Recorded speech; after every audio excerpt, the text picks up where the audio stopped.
there, Agile Adventurer. Just a quick question.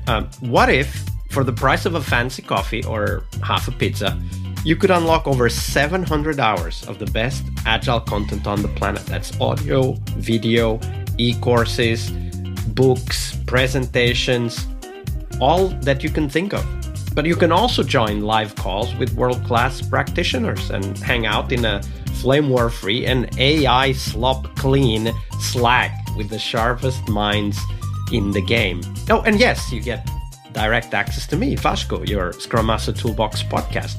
No, this is not a drill. It's the Scrum Master Toolbox membership. And it's your unfair advantage in the Agile world. So if you want to know more, go check out scrummastertoolbox.org/membership. That's scrummastertoolbox.org/membership. And check out all the goodies we have for you. Do it now. But if you're not doing it now, let's listen to the podcast. Hello, everybody. Welcome to this very special bonus episode. And for this bonus episode, I have joining me Mario Aiello. Hey, Mario, welcome to the show. Hey, Vasco, how are you doing? Glad to, thanks for the invitation. Glad to be here with you, sharing my thoughts. Absolutely. So Mario is now full-time retired yes.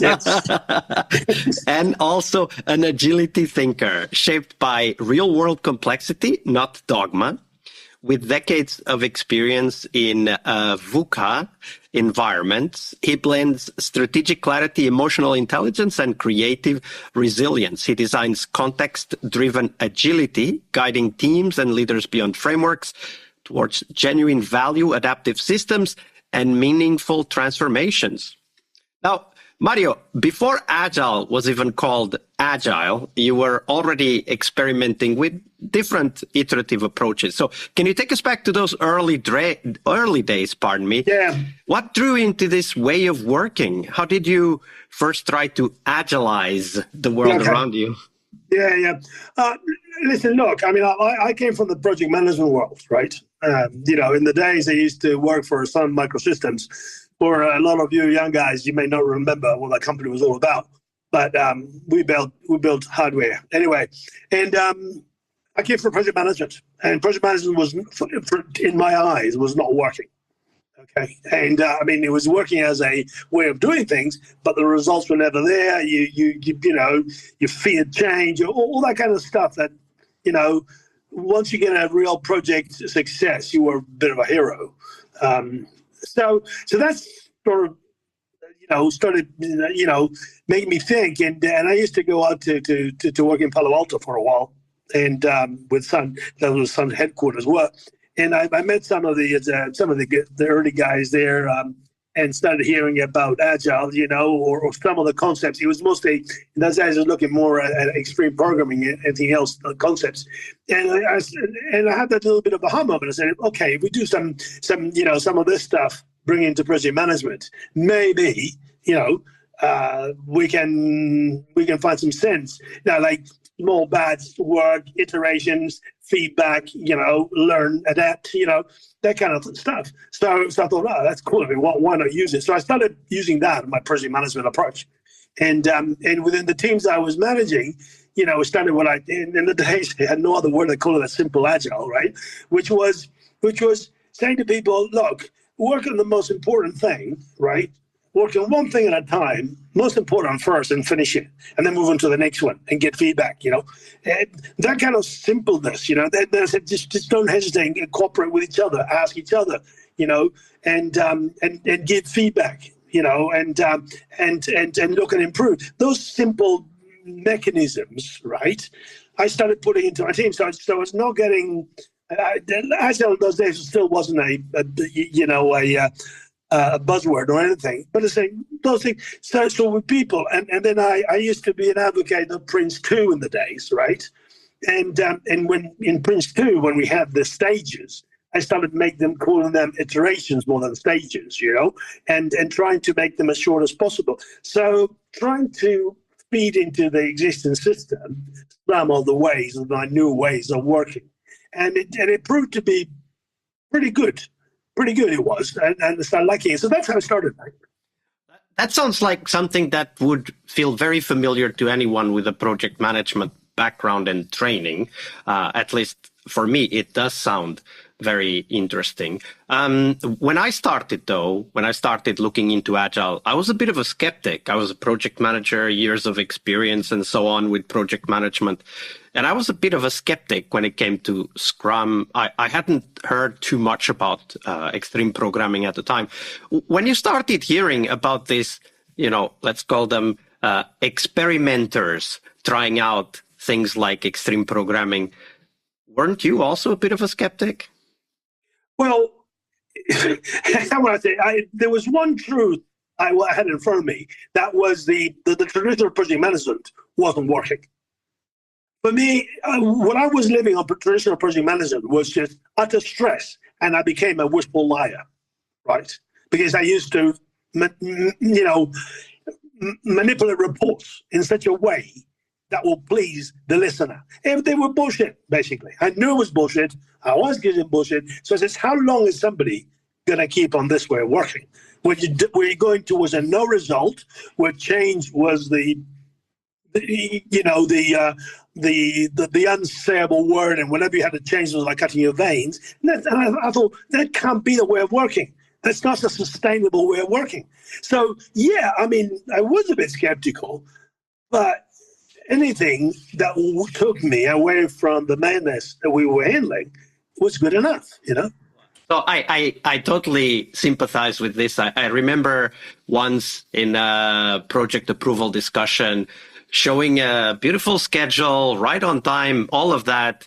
And then it had the phrase underneath saying, this will only hold if nothing fails. Exactly. And of course, when was the last time that nothing failed in a software project? There we go. So, and you've seen also like these multiple waves of Agile adoption.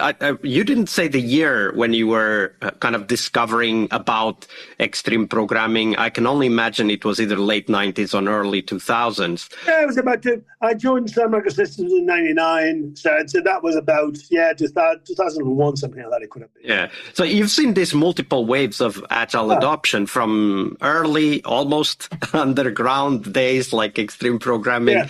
To all the way to big bang scaling programs, to where we are now, where you've collected so much experience and are sharing it now with the world. How would you describe this trajectory, right? Like what it was, what it became when you were there actively participating through your career? Well, look,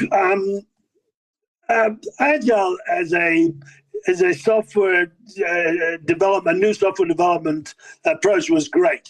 I think the people that came out with the manifesto, that's what they were. They needed new ways of working because they were software developers. Let's face it, and they were speaking from the heart, and they was trying to say something that it was needed, really. Okay, and the big win of that manifesto is that putting the truth right in front of you. Now, from there, then I believe that when the craze of methodologies came about, right? And when I say the craze of methodologies, I started thinking about the commercialization and monetization of methodologies and how can we do. That's where things started to get a little bit complicated because the general focus drifted. Okay, from values and principles, that's what was documented, and say, guys, adhere to these and use this on your work, and you'll see how things change, and how things can evolve. It went into mechanisms and metrics, and then can you explain that a little bit for those that are listening to us? Can you explain exactly what you mean by this contrast between principles and values and mechanisms and metrics? Okay. Now, if you look at, when you look at the Agile values, right, of people over process and negotiating contracts and delivering software. If you start, for example, using those and saying, okay, I'm going to look at 4. I don't know. I tell the truth, I don't know in my heart anyway. But anyway, if you start looking at each one of them and say, how do each one of them this makes sense to me or my environment and my company, and you see how can you could be right on the spot, right? You can be far away. Anyway, but that gives you the gap analysis of where you would like to be and where you are, and gives you already a frame to work on, right? Okay. And the same with the 12 principles. Can I do this? Can all these down go from 1 to 12 and ask, can this be done? Can this not be done? And you'll find that you get a map that is completely not uniform, right? Some things are really cool and you're already doing it. Some other things are completely, whoa, what is this all about, right? But then you start trying to make sense out of those values and those principles and try to apply them or try to get as close to them as possible. Now, that's not a methodology.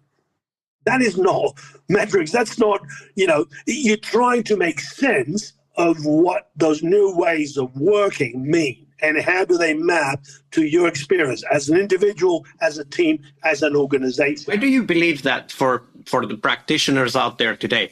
What lessons, maybe you have a story to share, but what kind of crystallized for you the importance to really focus on the values and principles instead of spending all of our time and effort on the metrics and mechanics?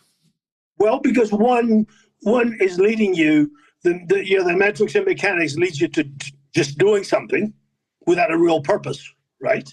Or just because it has to be done, needs to be done.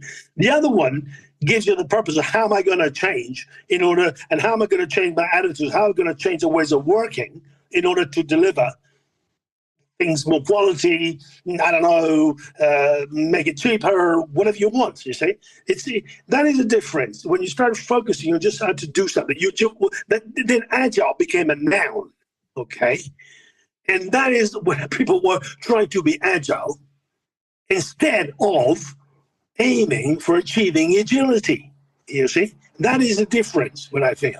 And that's where I feel that all these methodologies, which I'm not saying they are bad. Hang on. I'm not saying Scrum is bad. I'm not saying HP was bad. HP never got to be the main drift, right? But I'm not saying safe is wrong. I'm not saying less. Kanban, I'm not saying they're wrong. It's the approach to how they're used mindlessly and without the essence of what's behind it that is. So if I get you right, like we started with this idea of early adopters who were, of course, they only had values and principles because there were no processes. I mean, even XP, the process was very high level. Yeah. They called them iterations, but it was a very high level, even less detailed than what Scrum is today, which is perhaps the less detailed of all of the methodologies out there.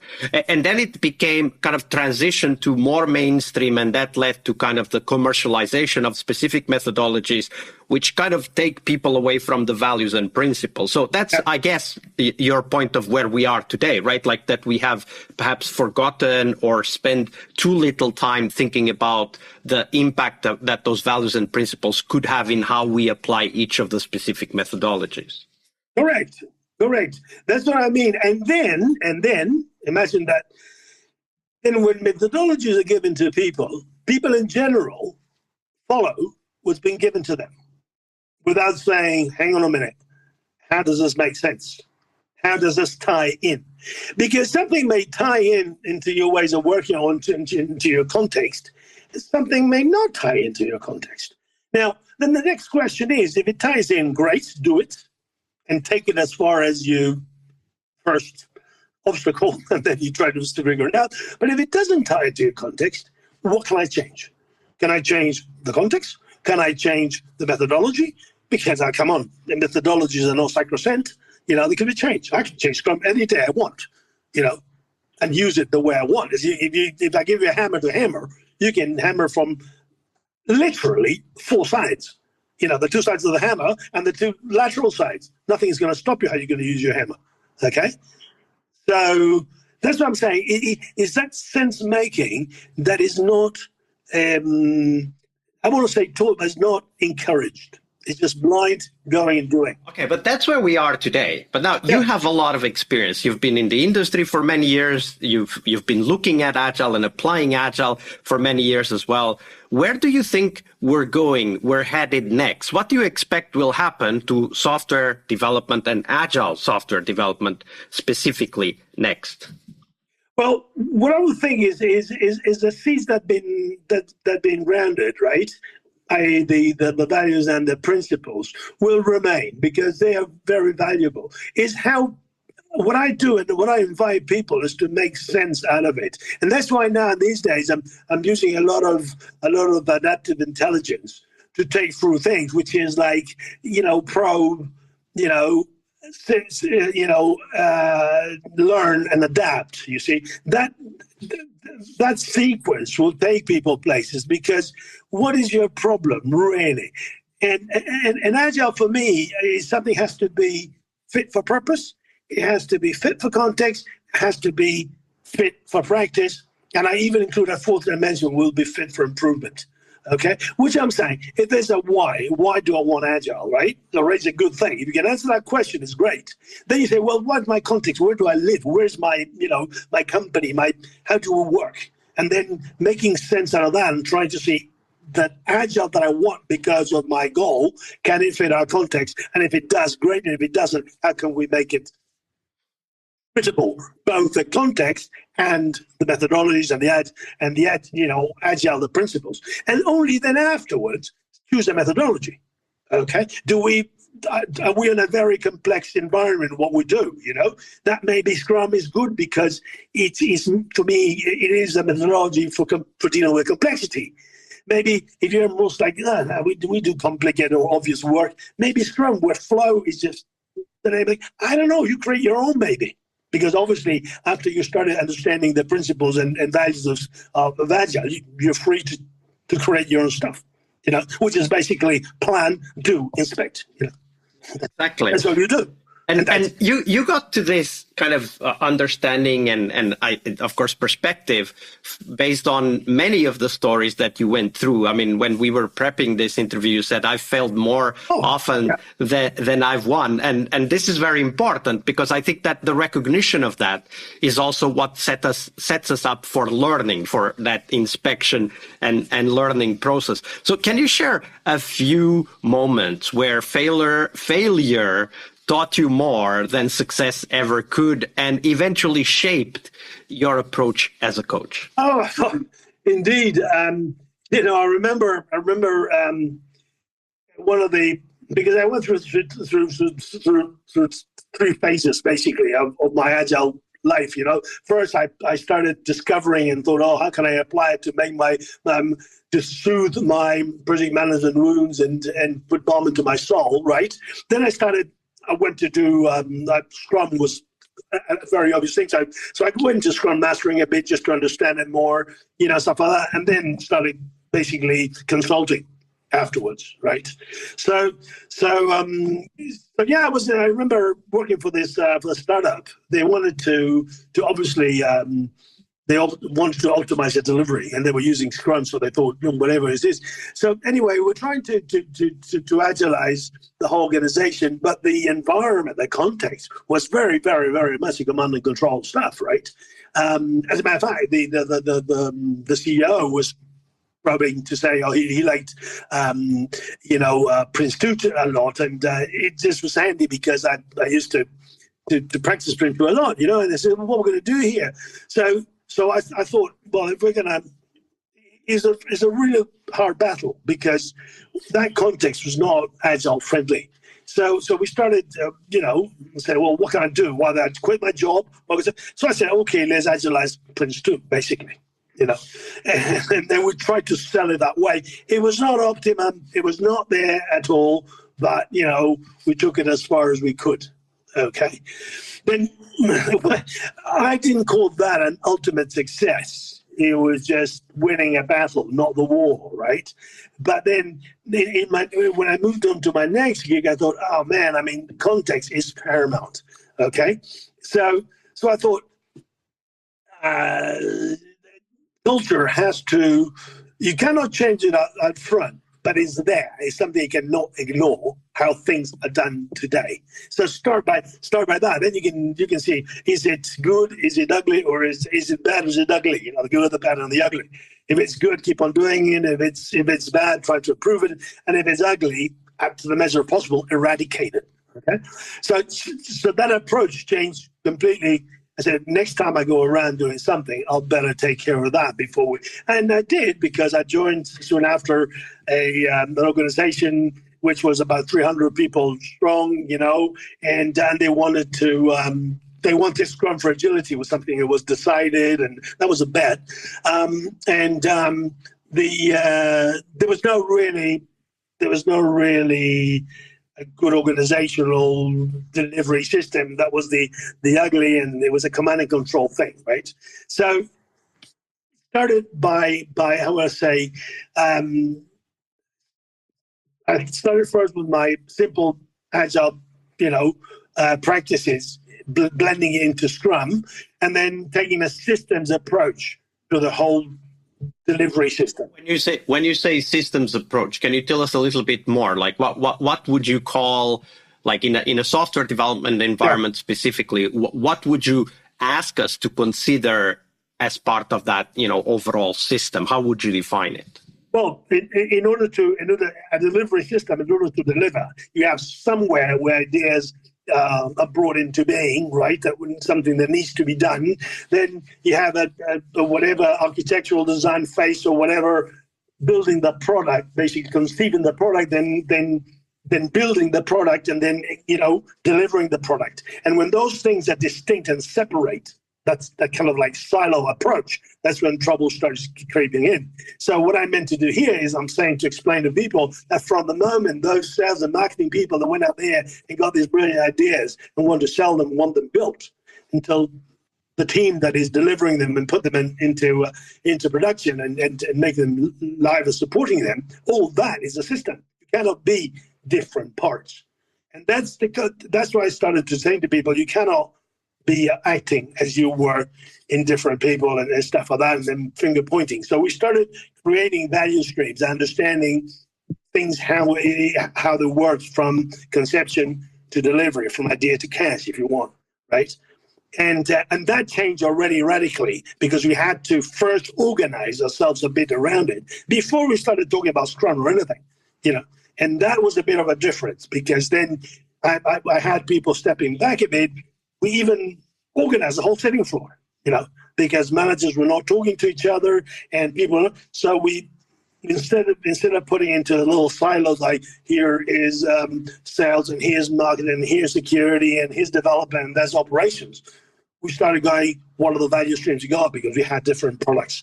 So by product, everybody sat together, and literally the whole floor was reorganized. It all changed. So what you're saying is, when we think about systems, very often, and maybe that's my weakness there, but very often people think about the actual software development work, right? Like, how do we get things prioritized? How do we define those things? How do we get them delivered and tested? How do we get, all of that? But what you're saying, if I understand you correctly, is that actually you need to consider the system as everything that influences that smaller, concentric, perhaps even system, which is software delivery. Correct. But what I'm saying is, look backwards. When you're going to deliver value, okay, value, there's a value chain. And value, the goodness of what we're going to deliver is not the business only of the developers and the testers. Everybody in that value stream, in that subsystem, if you want, is responsible for value in different ways, in different contexts.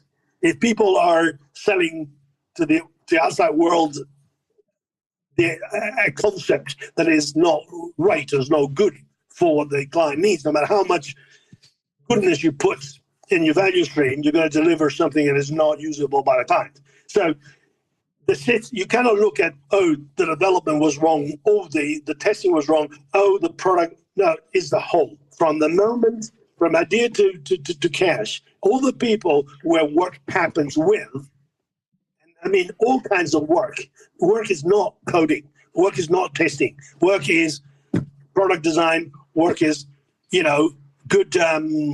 good requirements, understanding the client, all that. And that is when I started acting to people is, we're not here to see who to do it right, everybody had to. For example, I'll put you an example. In this case, security was very important.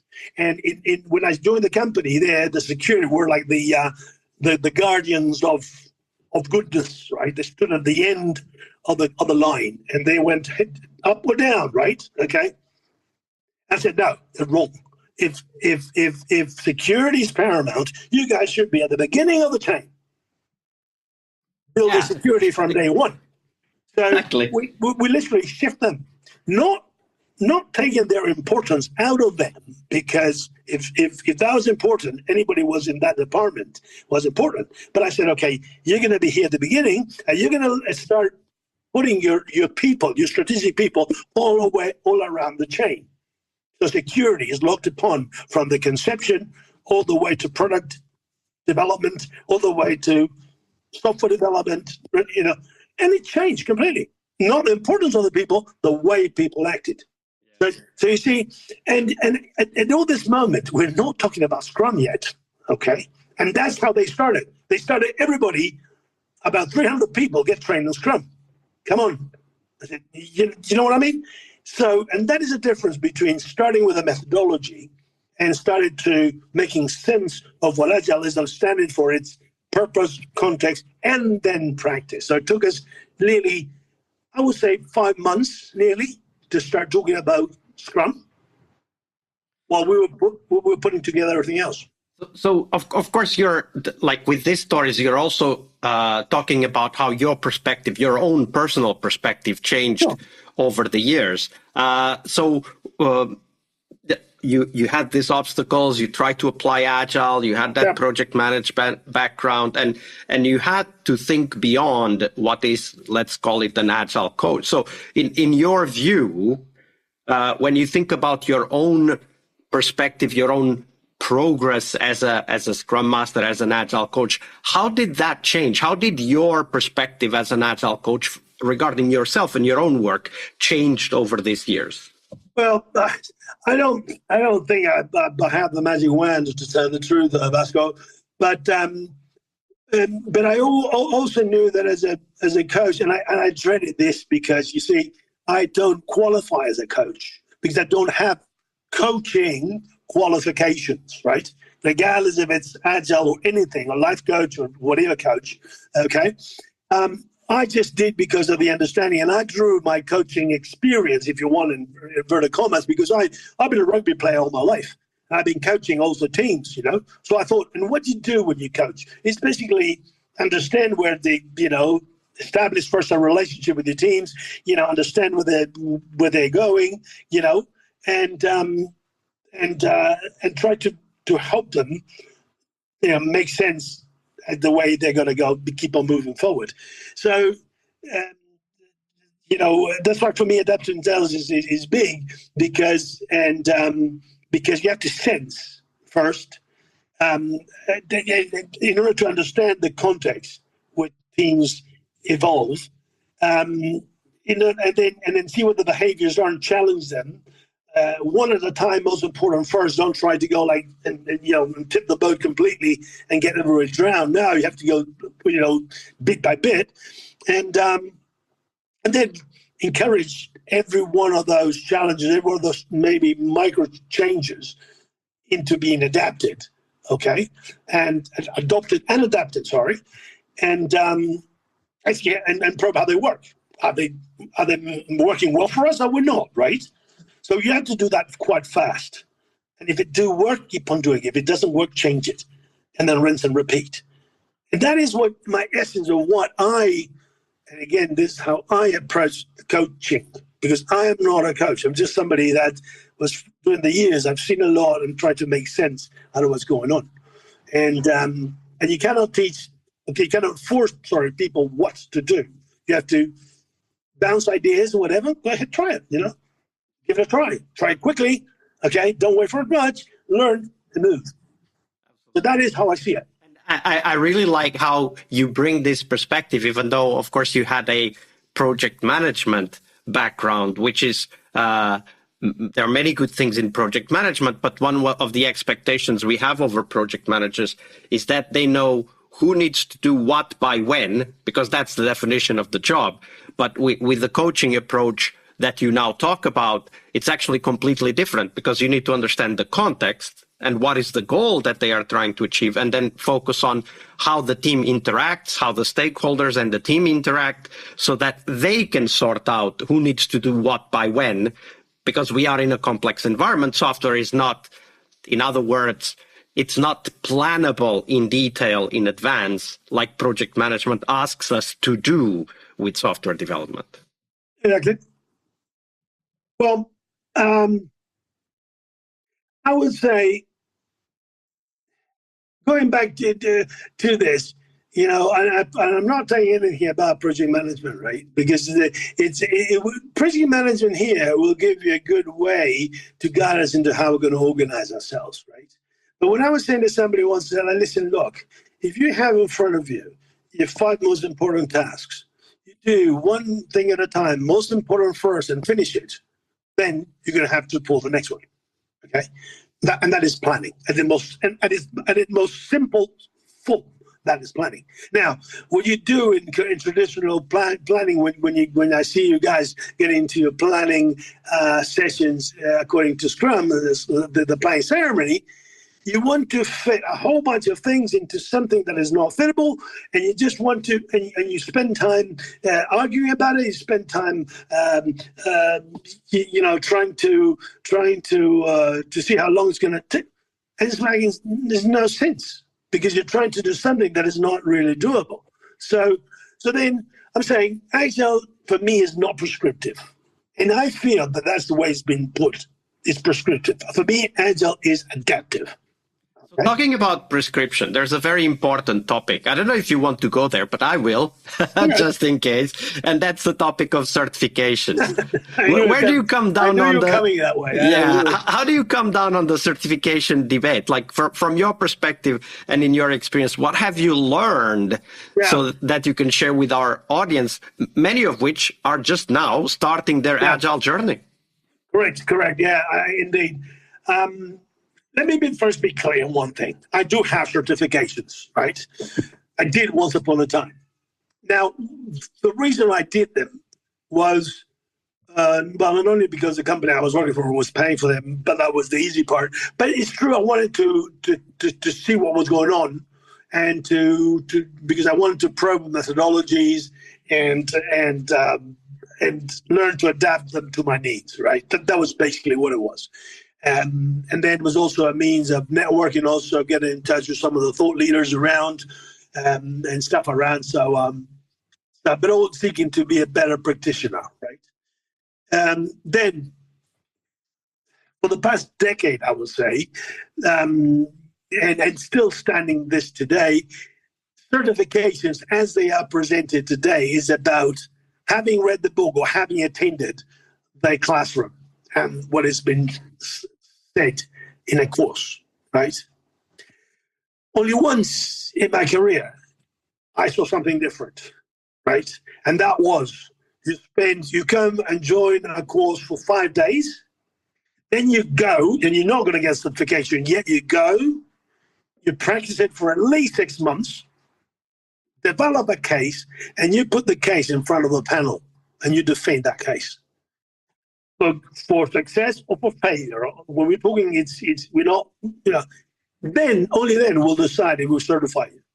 Now I said, now that's brilliant, because it was so close to what I did at university. I was spending about 4 years studying, then going for a master's, and then writing my thesis about some topic that I wanted that related to my field of studies, and then trying to make sure to these people defend it, which, for good or for bad, it meant you understand and you're mastering your subject. Hence, you get a degree. That's only once in my life I've seen that. All the rest, you just go there. It's an Agile certification, Mario? Sorry?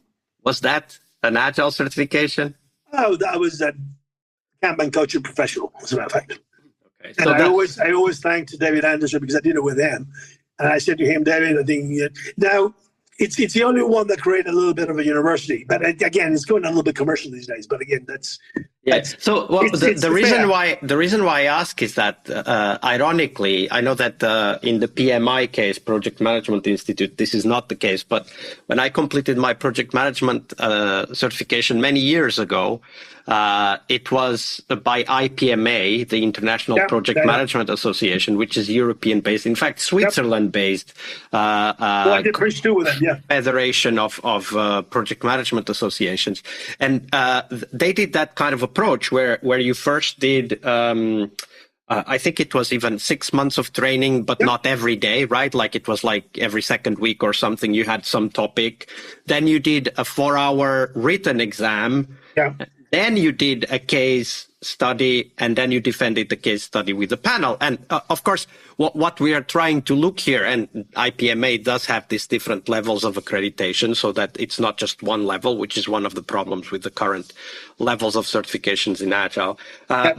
But the point was that they really put effort, meaning the people who were giving out the certifications, they really put effort into the certification process, and and perhaps the difference here is that it was not a mass product. It was a product for specific professionals who had specific targets in their life. Now, with Agile, we have a challenge. We need to train everybody, meaning literally 100% of the people in software development today, in different ways of delivering software, because most people get out of university without any knowledge of Agile, and perhaps completely indoctrinated in the waterfall-like ideas of having things done separately by different people and then cascading down to the final person in the chain, which typically is the quality engineer, for example.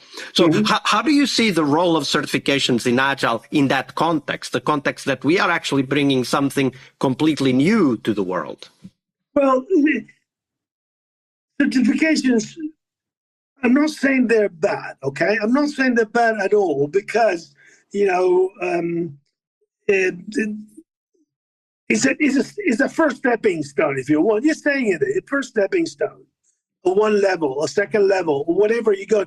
If you put sort of like a learning path, okay, then it starts to make it a bit more sense. But when you're just dishing out certifications and badges that people put around into the LinkedIn profiles and stuff like that, and I said, how much? I asked the question, how many times have you burned your fingers? How many times have you learned? Because that's what teaches you. I'm sorry. What teaches you is that, being brave enough to say, I failed, I learned, I move on because I'm going to next time use it better and better and better. That's what I'm saying. Is that regard, that's lack of regard to what there really is. And in many of the certifications that I went and I've seen around, and courses that sometimes I attend just to be the fly in the wall, right? Is that a lot of the bigger part of the certification program is based on the mechanisms. Very little is said about the basics, the real, what happens in the case of Agile, the Agile values and practice and principles, maybe they've mentioned on the first quarter of day one, perhaps, okay, a little bit. All the rest is, the ceremonies, which I dread. Okay, the word ceremony is something that I don't like very much. But that and how you go about things about velocity and burnout charge, and then you have how much you do your planning and this, all the mechanisms which are, anybody of us is intelligent enough that has been around in any kind of project to know that you have to plan first, at least give yourself a shot and knowing what to do within the next couple of days or month. Do it and show it to somebody. I mean, so that's obvious. Now, the principles and values are not that obvious, and you need to look at them. And that is what I criticize to it. That is, certification is a good way to make quick, fast buck, And all of a sudden, a young Scrum Master goes there and goes, oh, I got Scrum Master certifications. Yeah, how many sprints have you ever done? Oh, nothing. I'll look at it. How can you give somebody like that a certification if they've never had done a sprint in his life? That's what I'm saying. Maybe you have to say, if you want a Scrum Master certification, you must have done, for example, over a document that you've managed about 200 or 300 sprints. Then come back and to discuss. Well, at least people should listen to this podcast, because we already have more than 600 lifetimes of Scrum Master experience collected in interviews right here. And with this episode, thank you, Mario, for being with us. We collected another few decades of experience for you. Mario, it's been a pleasure. Thank you for being here and sharing all of these lessons with our audience. Before we go, though, where can people find out more about you and the work that you're doing? Well, there's a couple of ways. Well, first of all, I'm obviously in LinkedIn, although I'm not a big participant. I'm not writing it, but my profile is in LinkedIn. So LinkedIn, and you go under Mario Aiello, one word, MarioAiello. Then I have a blog. That's where I started putting some. I'm trying to reinvent myself a bit as a writer, and that is Agile Ways, in one word, agileways.blog. And then now I will hopefully be starting a Substack that is going to be called Adaptive Ways. Substack is going to be launched tomorrow, as a matter of fact, I think. Tomorrow, at the time of recording, for those of you listening, the link is already in the show notes, and a few articles are already there waiting for you. All of these links for Mario's contacts will also be available on the show notes, so make sure to check them out and get in touch, interact, and learn from each other. Mario, it's been a pleasure. Thank you very much for your generosity with your time and your knowledge. Okay, thank you very much, mate. It's a pleasure to have been here, and thank you for the invite. All right, I hope you liked this episode. But before you hit next episode, here's the deal. This podcast is powered by people like you, the members who wanted more than just inspiration. They wanted real tools and real connection to people who are practicing Agile every day. We're talking access to over 700 hours of Agile Gold, CTO level strategy talks, summit keynotes, live workshops, e-courses, deep dive interviews, books, and if you're into no estimates, we got the pioneers of no estimates in those deep dive interviews as well. Agile business intelligence, creating product visions, coaching your product owner courses, you name it. You'll get invites to monthly live Q&As with Agile pioneers and practitioners, plus a private Slack community, which is free of all of that AI slop you see everywhere, and of course, without the flame wars. It's a community of practitioners that want to learn and thrive together. It's the best place to connect with community and learn together. So if this podcast has helped you before, imagine what you will get from this podcast membership. So head on over to scrummastertoolbox.org/membership and join the community that's shaping the future of Agile. And we have so much for you. So check out all the details at scrummastertoolbox.org/membership, because listening is great, it's important, but doing it together, that's next level. I'll see you in the community Slack. We really hope you liked our show.